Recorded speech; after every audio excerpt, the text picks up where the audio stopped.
Assalamualaikum warahmatullahi wabarakatuh. Bismillahirrahmanirrahim. Alhamdulillahirabbil alamin. Wa bihi nasta'in ala umuri dunya waddin, wassalatu wassalamu ala asyrafil anbiya'i wal mursalin wa ala alihi wa sahbihi wa man sara ala nahjihi bi ihsanin ila yaumil wa ba'd. Allahumma inna nas'aluka ilman nafi'an wa na'udzubika min ilmin la yanfa'. Wa nusalli wa nusallim ala nabiyina Muhammad wa ala alihi wa sahbihi ajma'in wa ba'd. Hadirin Allah muliakan, alhamdulillah kita panjatkan puji dan syukur kita kepada Allah Subhanahu wa taala atas segala nikmat dan karunia yang Allah berikan kepada kita. Sebagaimana yang kita ketahui, setiap langkah itu adalah nikmat dari Allah. Bahkan setiap detak jantung kita itu tanpa keraguan merupakan nikmat dari Allah Subhanahu wa taala. Maka PR kita sangat besar untuk bersyukur. Bahkan jamaah sekalian,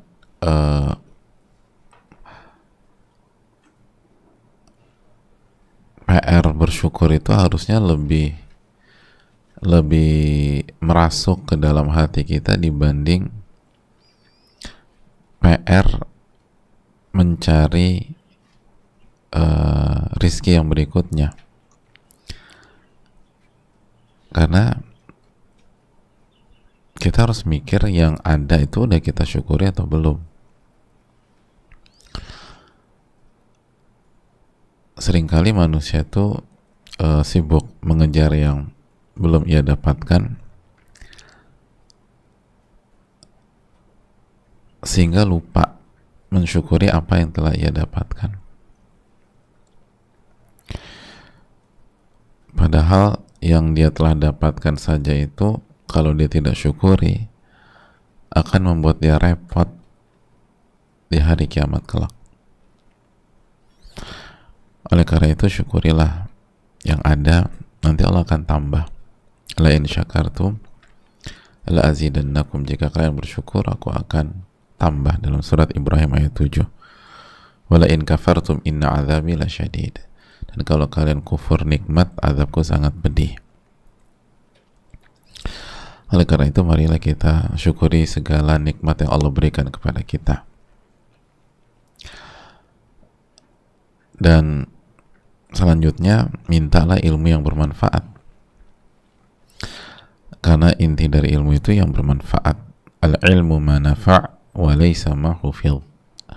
Sebagaimana disampaikan oleh salah satu ulama yang sangat kita sayangi, yaitu Al-Imam Asy-Syafi'i rahimahullah. Beliau menyampaikan ilmu itu yang bermanfaat, bukan yang sekedar dihafal. Walaupun hafalan itu penting.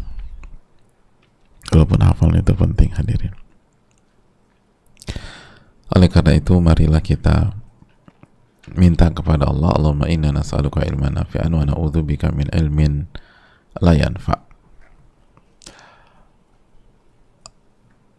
Selanjutnya,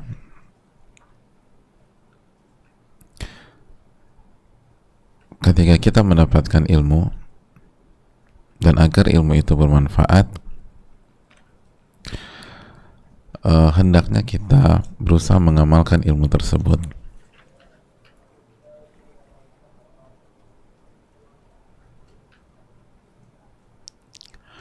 Jadi hendaknya kita mengamalkan ilmu tersebut. Dan itulah yang membuat kita mendapatkan taufik dari Allah Subhanahu wa taala. Itu yang membuat kita dapat taufik dari Allah Subhanahu wa taala. Ulama kita mengatakan seperti Malik bin Dinar, man talabal ilma lil amal waffaqahu Allah. Barang siapa yang menuntut ilmu untuk diamalkan, maka Allah akan kasih taufik buat dia. Allah akan kasih ilmu yang bermanfaat, dan itulah ilmu yang bermanfaat, dan Allah akan mudahkan segala urusannya. Wa man talabal ilma li ghairil amal yazdadu bil ilmi fakhra. Dan barang siapa yang mempelajari ilmu dan dia tidak amalkan ilmunya, maka semakin bertambah ilmu, semakin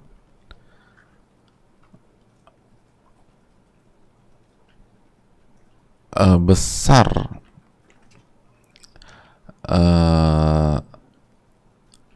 semakin besar keinginannya untuk berbangga-bangga, nanti larinya ke ujub, lalu klimaksnya ke sombong gitu. Jadi kalau kita nih evaluasi, kenapa ya kok 2 bulan ini kok saya tuh ada indikasi ke kesombongan. Nah, padahal saya ngaji, saya belajar. Itu tuh berarti ilmunya nggak diamalin, gitu aja. Ilmunya atau kurang diamalkan ya. Jadi selalu trennya demikian. Kalau ilmunya nggak diamalin, arahnya itu nanti ke berbangga-bangga aja, gitu loh. Berbangga-bangga dengan ilmu nanti ya. Lalu berbangga-bangga dengan majelis taklim, gitu. Kita ngebanggain majelis taklim kita, majelis taklim yang lain tuh nggak oke, nggak baik, atau kurang lah. Kita ngebangga-banggain apa yang kita punya, terus orang lain tuh lebih rendah dari kita, gitu. Lalu nanti kesombong, menolak kebenaran dan meremehkan manusia. Nah itu kalau begitu tuh berarti kita nggak ngamalin ilmu kita. Orang tuh kalau ngamalin ilmu akan dikasih taufik sama Allah, akan dikasih taufik sama Allah, dan akan berubah hidupnya.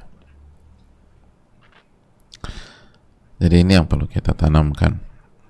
Dan Riyadhus Shalihin itu cocok banget ya untuk kita yang awam-awam begini, karena sangat keseharian,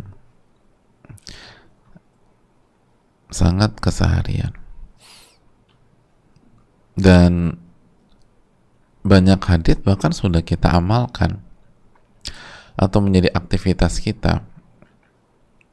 Tinggal dengan tahu ayat atau haditsnya, kita jadi semakin yakin, semakin kuat, atau mengevaluasi dan memperbaiki yang salah. Ya kayak misalnya bab amanat. Amanat ini kan kita nggak belajar juga tiap hari kita dapat amanat, gitu loh. Bukan, saya baru belajar bab amanat nih, saya mau cari amanat. Nggak perlu dicari, mas. Itu semua punya istri, punya itu istri amanat tuh. Anak-anak ada 9, ya itu 9-9-nya amanat. Amanat ya, iya. Gitu hadirin. Punya orang tua, ya punya, alhamdulillah. Ya orang tua tuh amanat, mas. Gitu. Jadi nggak usah ribet-ribet. Ngomong-ngomong udah sholat zuhur ya, udah sholat zuhur belum mas? Ini udah 1:30. Tadi meeting. Sholat zuhur itu amanat. Jadi sangat keseharian. Jadi pas keluar rumah baca doa, baca apa? Ya Bismillah. Kurang mas. Bismillahi tawakkaltu 'ala Allahi la haula wala quwata illa billah, dan seterusnya. Allahumma inni a'udzubika an adilla wa dhalla wa azila wa zal wa adlima udhlama wa ajhal yujal alayya. Itu tuh doa keluar rumah tuh amanat. Jadi sekali lagi ketika kita belajar bab amanat ini tuh ngebuka kita, dan tinggal kita dudukan aja aktivitas kita sehari-hari. Jadi kalau mau ngamalin ilmu tuh Riyadhus Shalihin tuh nyaman sekali hadirin, sangat nyaman,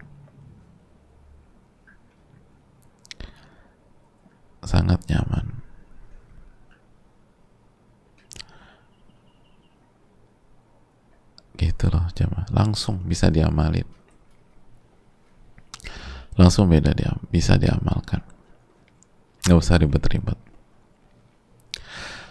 Makanya kalau kita nggak mengkaji buku-buku seperti ini atau kitab-kitab seperti ini, kita yang rugi. Karena ini keseharian.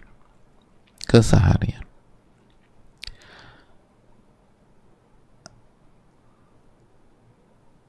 Harus berjalan paralel. Semuanya kan. Bab pertama, bab tentang ikhlas. Ikhlas itu keseharian. Kita nggak belajar pun sebenarnya kita dituntut ikhlas dari awal.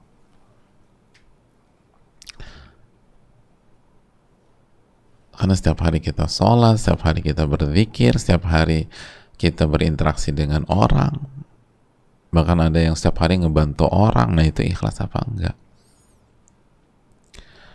Kita bahas bab sabar. Bab sabar tuh nggak perlu nunggu 3 bulan yang akan datang.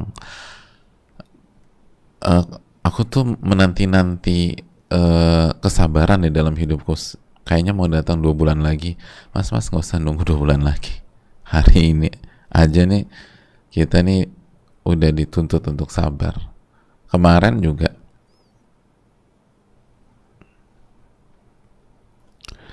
gitu loh. Mbak, kemarin suami gimana? Nyebelin Ustadz. Itu sabar. Kalau Mas istri gimana? Ya istri saya itu ya suka ngejawab lah. Itu sabar ngadepinnya. Jadi sabar itu tuh tiap hari udah kita sabar. Makanya kalau nggak diamalin, kita nggak dikasih taufik sama Allah. Kata Malik bin Dinar rahimahullah. Ini konsep ulama kita. Kalau kita nggak ngamalin, akhirnya jadi fakhr. Jadi berbangga-bangga. Jadi arahnya ujub, sombong, atau ngeremehin gitu loh. Makanya kalau ada orang habis suka ngaji jadi ngeremehin istri, atau istri jadi ngeremehin suami, berarti dia ngajinya nggak diamalin. Gitu aja. Kalau diamalin nggak mungkin ngeremehin. Nggak mungkin ngeremehin.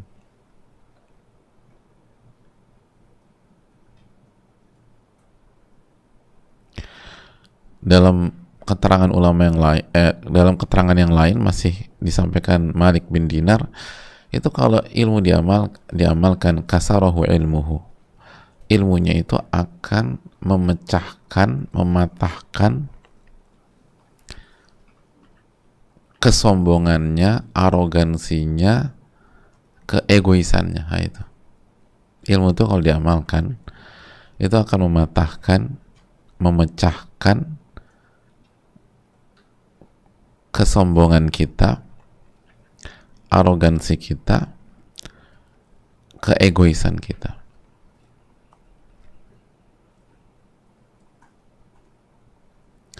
Dan kalau tidak diamalkan, zadahu fakhra, maka akan membuat kita menjadi pribadi yang berbangga-bangga, ujub lalu sombong.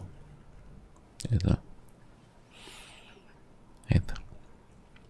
Jadi kalau kita semua belajar ya, lalu kita berusaha ngamalin, itu ego setiap kita tuh akan berkurang, arogansi kita akan berkurang, kesombongan kita akan hilang. Makanya emang solusi itu belajar agama yang benar gitu loh. Dan nggak bisa 3 bulan sekali, 2 bulan sekali, sebulan sekali, nggak bisa.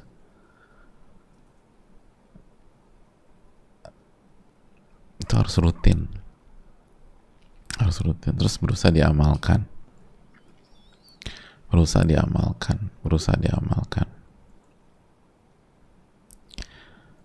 Itu yang perlu kita tanamkan terus. Allah Ta'ala misal, Allahumma inna nas'aluka ilman nafi'an wa na'udzubika min ilmin la yanfa'. Ya Allah, berikanlah kami ilmu yang bermanfaat dan lindungilah kami dari ilmu yang tidak bermanfaat. Hadirin, jaga syahadatain kita, la ilaha illallah wa anna Muhammad Rasulullah. Tidak ada ilah yang berhak diibadahi kecuali Allah, dan kita itu berittiba kepada Rasulullah SAW, mengikuti beliau. Lalu mari kita bersalawat dan salam kepada Rasulullah alaihi salatu wassalam. Kembali bersama Al-Imam Nawawi, semoga Allah merahmati beliau, orang tua beliau, keluarga beliau, dan semoga Allah merahmati kita semua, seluruh jamaah, Semoga Allah merahmati seluruh kaum muslimin, amin ya rabbal alamin. Hadirin yang Allah muliakan, kita masuk ke hadis atau masih bersama hadis yang cukup panjang, hadis Hudzaifah dan Abu Hurairah.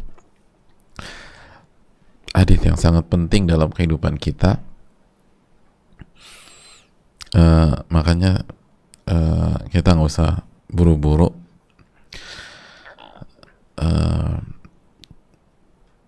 karena seringkali intinya bukan maklumat tapi pentadaburan terhadap sebuah ayat atau hadis.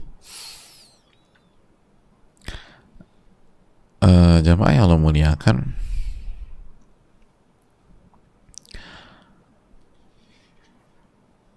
kita kembali ke hadis tersebut.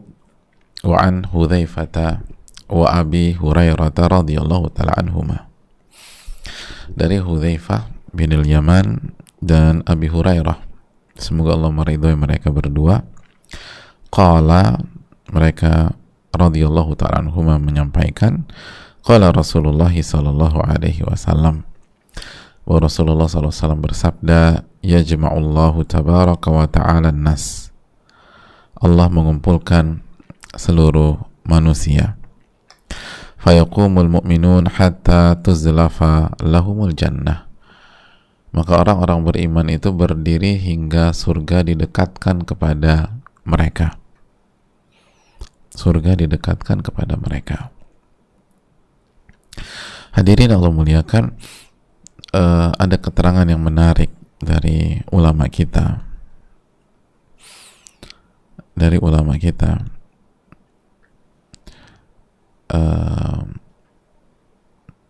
Di antaranya Syekh Abu Bakar Al-Jazairi rahimahullah.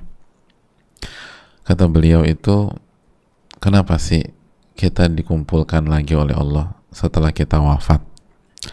Kita dibangkitkan dan kita dikumpulkan. Beliau menyampaikan hikmahnya itu huwa mujazatul mukallafin minhum bihasabi kasbihim al-iradi wal ikhtiyari alladhi kasabuhu fi hadhi dunya.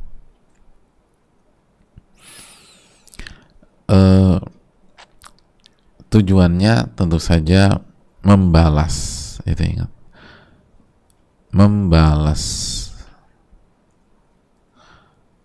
memberikan balasan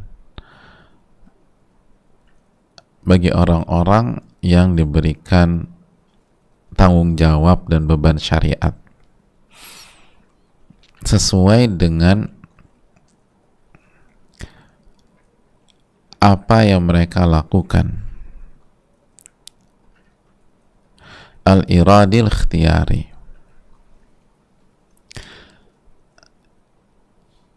sesuai dengan pilihan mereka dan keinginan mereka ketika di dunia, gitu loh. Karena dunia itu tempatnya beramal,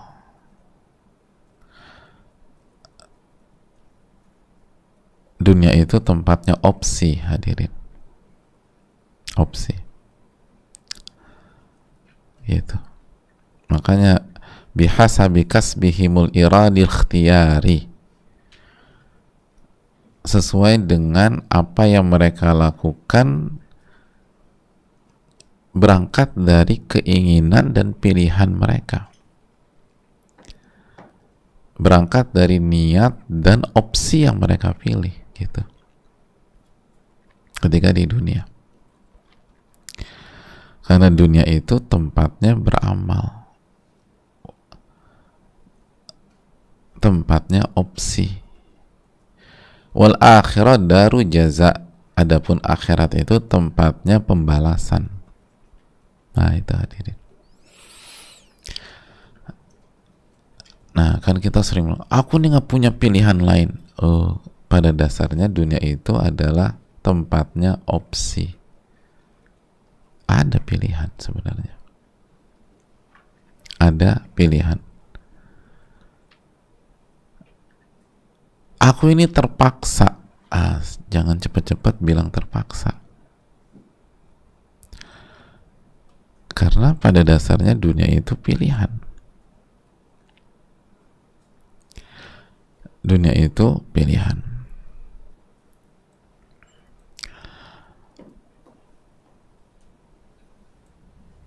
Adapun akhirat pembalasan. Akhirat itu pembalasan. Dunia itu pilihan, niat, opsi. Nah, itu dunia.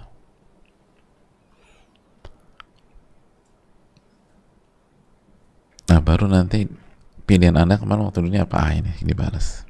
Niat Anda apa? Ini. Gitu hadirin. Jadi hati-hati dengan niat, hati-hati dengan keinginan kita. Emang dunia ini tempatnya itu.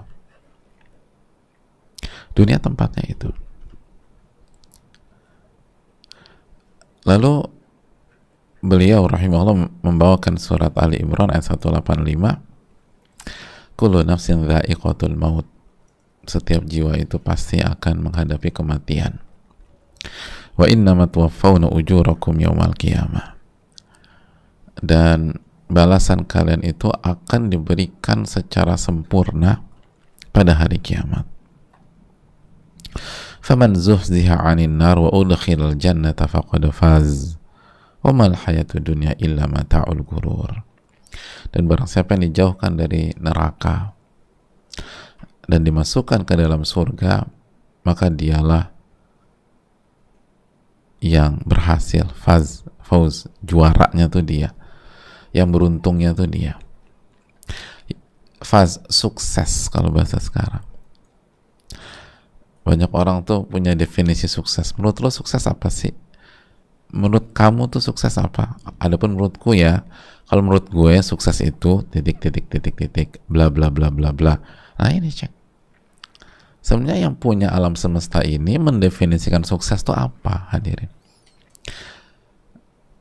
Sukses itu faman zuhziha 'anin nar wa udkhilal jannata faqad faz. Itu sukses. Barang siapa yang dijauhkan dari api neraka dan dimasukkan ke dalam surga, faqad faz, itulah pemenangnya. Dia telah sukses.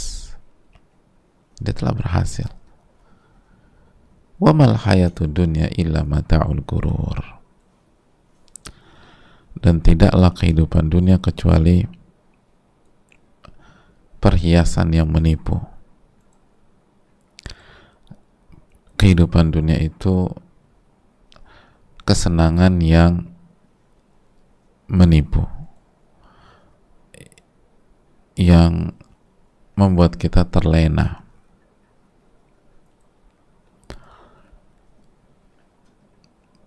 Dan akhirnya kita gagal.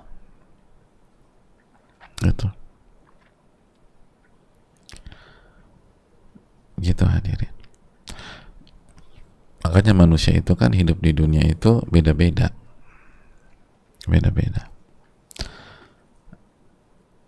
Dan beda dari segala hal. Ada yang kaya, ada yang miskin, jelas lah itu. Laki-laki, perempuan, bisa sekolah, nggak bisa sekolah, zolim, ada yang baik, gitu loh. Ada yang sehat, ada yang sakit, ada yang kaya, gitu. Ada yang nggak punya apa-apa, ada yang memang lahir langsung ningrat, ada yang jelata. Nah hadirin Allah muliakan, kata para ulama, kalau akhir dan ending dari semua ini adalah sebatas kematian di dunia dan mereka nggak dibangkitkan dan tidak diberikan balasan, maka ini bertentangan dengan spirit keadilan dan kebijaksanaan. Ini nggak adil, nggak hikmah, nggak bijak. Karena banyak orang tuh nggak bisa milih jadi orang kaya atau orang miskin ketika lahir misalnya, gitu loh. Ada orang qadarullah ma syafa'al lahirnya cacat, terus saya bilang saya kan nggak pernah minta jadi orang cacat.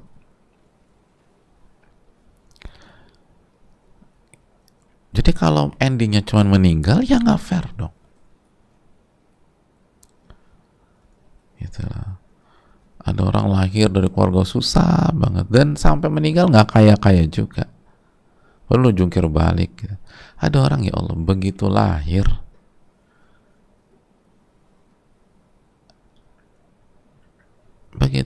langsung punya rumah, dibuatin rekening atau dikasih uang, dibuat berangkas di rumah.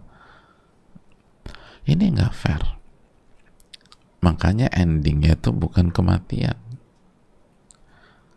karena Allah itu ahkamul hakimin, yang maha bijak ketika memutuskan, maha bijak dari semua pihak yang bijak, gitu. Pemutus yang paling bijak itu Allah. Loh, tadi katanya manusia katanya dunia itu punya dunia adalah tempatnya opsi. Kan ada orang yang nggak bisa atau kepaksa jadi orang lahir dalam kondisi miskin. Bukan itunya opsinya, hadirin. Opsinya itu sebagaimana yang Allah firmankan dalam surat Al-Kahf ayat 29.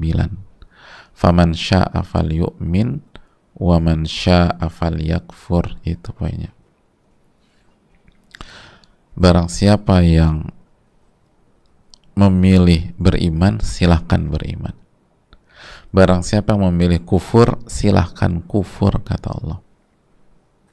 Gitu. Siapa yang ingin beriman, silahkan ya beriman. Barang siapa yang ingin kufur, silahkan kufur. Baru kan, inna a'tadna lidh-dhalimina nara ahata bihim suradiquha. Sesungguhnya kami telah sediakan kepada orang-orang yang zalim itu neraka yang gejolak apinya itu mengepung mereka.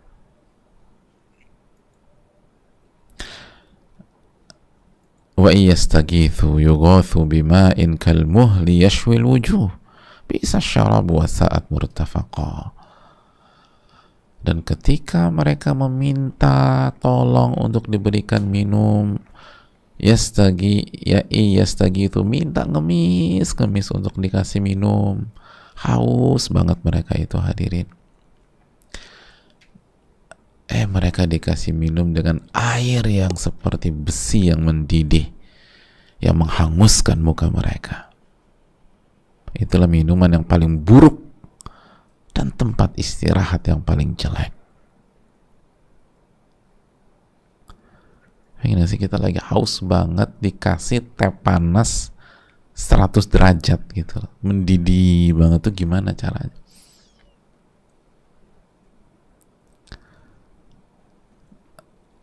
Ini besi mendidih, hadirin. Berapa ribu derajat? Besi mendidih meleleh berapa derajat, mas?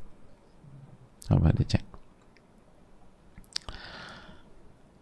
Jadi hadirin, ini opsinya gitu. Mau beriman, ahlan wa sahlan beriman. Kalau mau kufur juga nggak masalah, kata Allah. Silahkan aja. Mau ngaji silahkan, nggak mau ngaji juga silahkan, nggak masalah. Mau ngantuk dan tidur pas ngaji silahkan, mau semangat ketika ngaji juga silahkan, nggak masalah. Tapi semua ada hitung-hitungannya nanti, gitu aja, simple aja gitu loh, hadirin. Gitu, semua demikian. Mau nutup aurat silahkan, mau buka-bukaan aurat juga silahkan, kata Allah. Tapi nanti ada hitung-hitungannya, gitu loh. Mau menjaga kehormatan silahkan, mau zina juga silahkan. Tapi nanti ada hitung-hitungannya.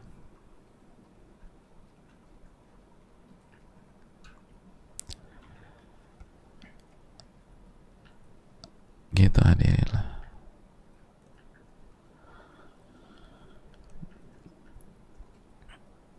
Gitu jemaah sekalian.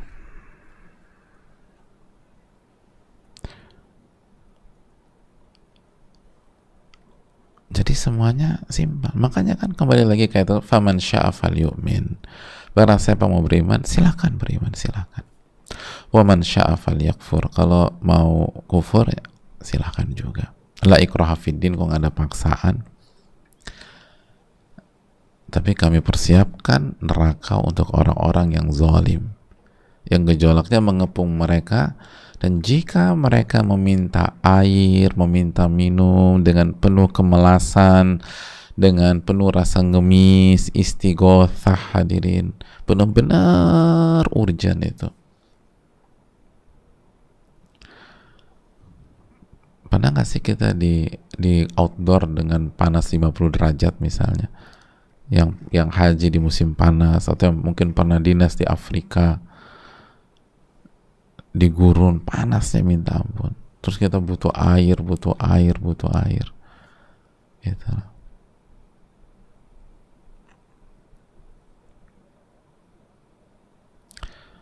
lah. Itu kan kalau haji pas lagi panas gitu, misalnya banyak yang jalan, dan begitu musim-musim beberapa tahun belakang ini kan musim panas, itu mungkin 40-an derajat, mungkin sampai 50-an derajat gitu. Terus ada yang bagi-bagiin air tuh di tengah jalan. Itu mau orang yang kaya banget di tanah air mereka tuh lari juga jamaah, ngejar tuh air. Udah kayak apaan tahu, ausnya minta ampun gitu lah. Yang kalau di tanah airnya itu nggak mungkin lah dia begitu, itu lari-lari juga ngejar tuh air. Yang kalau di tanah airnya itu dia akan nyuruh asistennya, tolong ambilin air, gua haus nih. Itu nggak ada, dia lari rebut-rebutan, cuman dapetin mungkin 1 gelas air atau 1 botol air. Oh, itu nikmat banget. Nah, itu baru 50 derajat Celcius. Orang tuh udah nggak peduli udah nggak peduli rebutan, kejar-kejaran, dilempar, main cepet-cepetan, loncat dan ngambil. Itu baru 50 derajat loh. Lalu bagaimana dengan neraka? Lalu begitu orang itu minta air, dikasih apa? Air atau dikasih minum dari besi yang mendidih.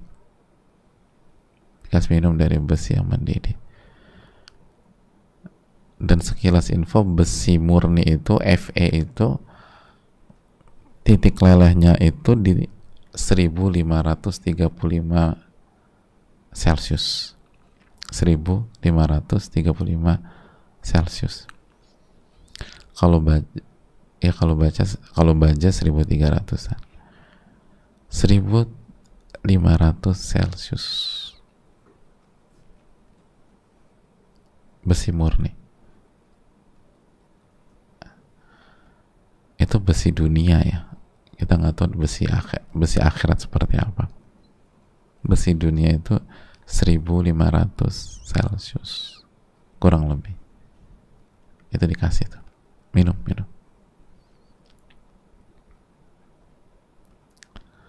Makanya kata Allah, faman zuhzi'a 'anil nar wa udkhilal jannata faqad faz. Barang siapa dijauhkan dari neraka dan dimasukkan ke surga, maka dialah pemenangnya. Dia orang sukses.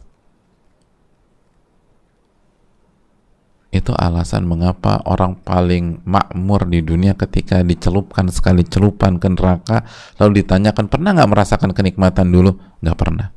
Hilang semua kenikmatan dunia puluhan tahun, cuman gara-gara 1 celupan aja. Jadi kasih minum kayak begitu.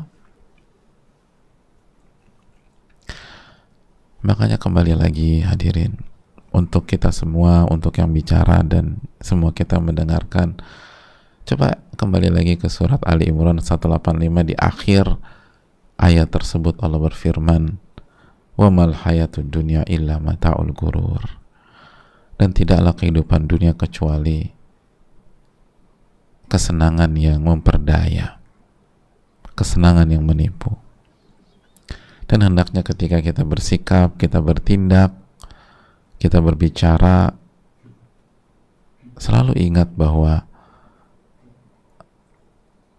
intinya bagaimana Allah masukkan kita ke surga dan dijauhkan dari neraka.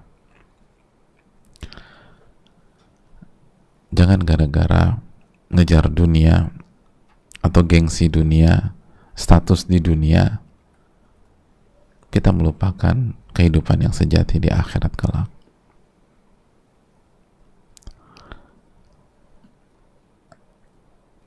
Dunia ini semu, hadirin. Sampai yang nggak percaya akhirat pun sepakat dunia itu semu dan akan berakhir. Coba kita renungkan. Saya berpikir, apa yang membuat saya selamat di akhirat? Apa yang membuat saya selamat di akhirat? Apa yang membuat saya selamat di akhirat? Saya berpikir demikian. Berpikir jauh ke depan. Berpikir long term, hadirin. Long term, jangan short term. Berpikir jauh ke depan. Dan semua sepakat. Di dunia bisnis pun sepakat, hadirin. Berpikir bisnis yang long term itu lebih menguntungkan daripada short term. Ya kalau kita orang beriman, yang paling jauh itu apa? The longest term itu tuh apa? Kalau bukan hari yang tidak ada hari setelahnya. Makanya kita kenal dengan nama hari akhirah. Akhirah itu yang paling mentok udah, yang paling gitu loh. Yang paling jauh tuh itu. Bermainlah jangka panjang. Bermainlah jangka panjang. Kita akan dikumpulkan.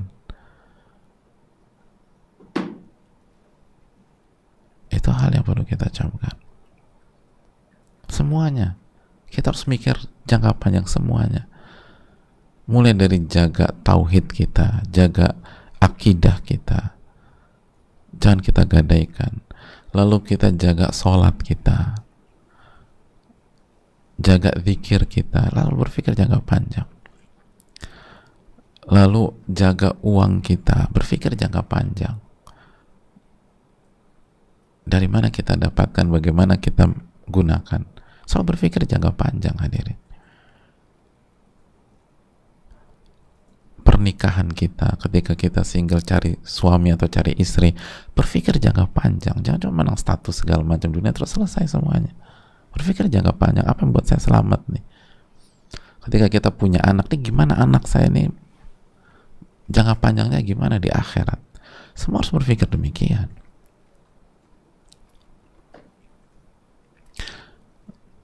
Selalu berpikir demikian. Mau dapat dunia kayak apa, dikasih minum seperti di atas, selesai tamat tuh karir kita. Besi mendidih. Besi mendidih.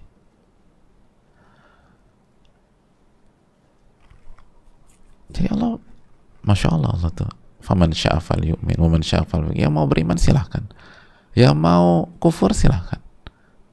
Oke, Anda sudah membuat pilihan, kami siapkan neraka buat orang-orang zalim gitu.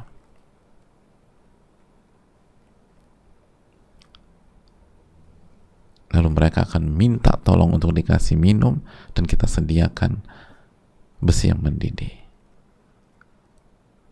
Sangat elegan, hadirin. La ikraha fiddin, nggak ada paksaan dalam agama. Pilih. Anda mau pilih dunia atau pilih akhirat? Oh, enggak. Tapi setiap pilihan ada konsekuensi, hadirin. Setiap pilihan ada konsekuensi. Setiap jalan itu ada ujungnya. Nah, tinggal kita pilih. Semua berpikir demikian. Semua berpikir demikian.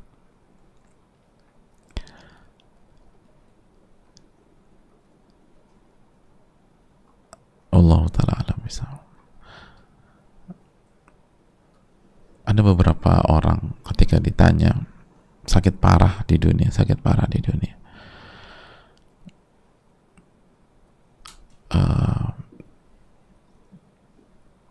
Ditanya, masih ingat nggak rasanya nikmat makan A, makan B, makan C?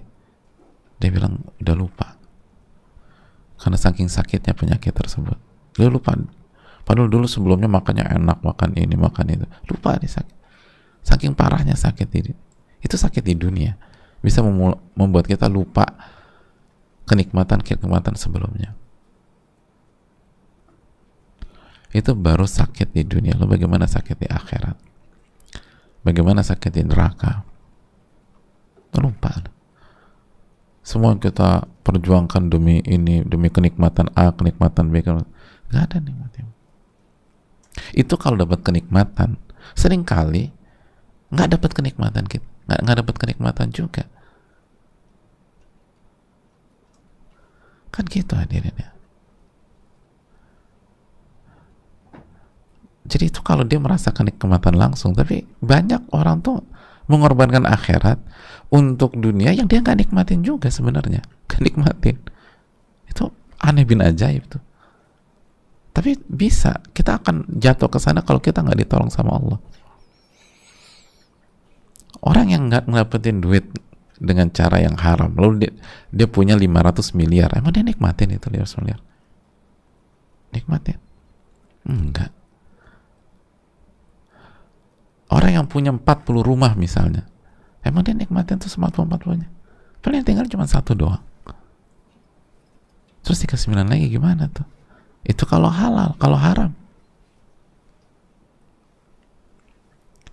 Orang punya tanah di sana, tanah di sini, tanah segala macam, tapi nggak digunakan di jalan Allah, nggak dipakai buat kebaikan. Anda emang nikmatin itu? Anda punya 3.000 hektar di daerah A, emang pernah sekali aja pernah nikmatin tuh 3.000 hektar? Guling-gulingan gitu misalnya, gitu. Gimana? Pokoknya nikmatin deh. Gak pernah sama sekali nikmatin. So, Anda gak mikir hisapnya di hari kiamat nanti. Subhanallah. Paling gak sekali aja. Ada orang tuh gak pernah nikmatin walaupun sekali aja. Ada orang tuh punya rumah di sebuah kota yang elit di dunia ini, tapi dia sendiri gak pernah nikmatin sekali aja, gak pernah tinggal di rumahnya itu.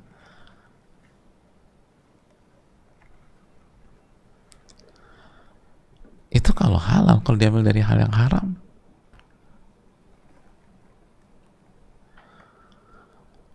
nasallallahu alaihi. Ini yang bisa disampaikan, semoga bermanfaat dan semoga Allah memberikan taufik kepada kita.